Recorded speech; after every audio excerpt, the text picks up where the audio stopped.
मैं आपको आर्यभट्ट के बारे में कुछ प्रमुख चीजें बताता हूँ।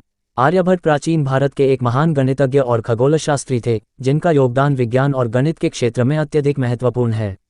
उनका जन्म 476 ईस्वी में हुआ था और उन्होंने अपने जीवन काल में कई महत्वपूर्ण ग्रंथों की रचना की, जिनमें से आर्यभट्टीय और दशगीतिका प्रमुख हैं।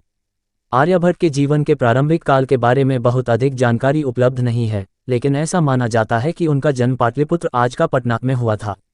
उन्होंने अपनी प्रारंभिक शिक्षा कुसुमपुर में प्राप्त की थी, जो कि प्राचीन भारत में शिक्षा का एक प्रमुख केंद्र था। आर्यभट्ट ने युवा अवस्था में ही गणित और खगोलशास्त्र के प्रति गहरी रुचि विकसित की थी।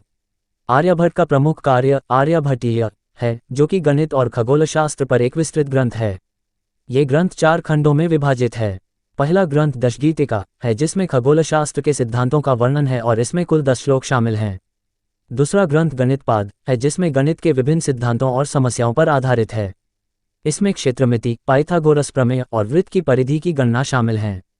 तीसरा ग्रंथ पाद है, इसमें समय की गणना, दिन, महीनों और वर्षों का वर्णन है। चौथा ग्रंथ गोलपाद है, जो खगोलशास्त्र के सिद्धांतों पर आधारित है और इसमें ग्रहों की गति, ग्रहण और अन्य खगोलीय घटनाओं का वर्णन है। आर्यभट्ट ने त्रिकोणमिति के कई मूलभूत सिद्धांतों का विकास किया, जैसे कि जात साइन और कोजिया कोसाइन की संकल्पनाएं। उन्होंने बीजगणित के कई महत्वपूर्ण सिद्धांतों को स्पष्ट किया और समीकरणों के हल करने के तरीकों का विकास किया। आर्यभट्ट ने पाई का मान 3.1416 के लगभग निर्धारित किया, जो कि आधुनिक गणना के बहुत निकट है। उन्होंने ग्रहों की गति और उनकी कक्षाओं का अध्ययन किया और यह सिद्ध किया कि पृथ्वी अपनी धुरी पर घूमती है।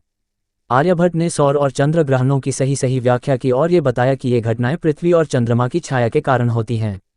उन्होंने एक ऐसा मॉडल प्रस्तुत किया जिसमें सूर्य को केंद्र में रखा गया था, जो कि आधुनिक हेलियोसेंट्रिक मॉडल का पूर्ववर्ती था। आर्यभट्ट ने खगोलीय तालिकाओं का निर्माण किया, जिनका उपयोग ग्रहों की स्थिति और खगोलीय घटनाओं की भविष्यवाणी करने में किया जाता था।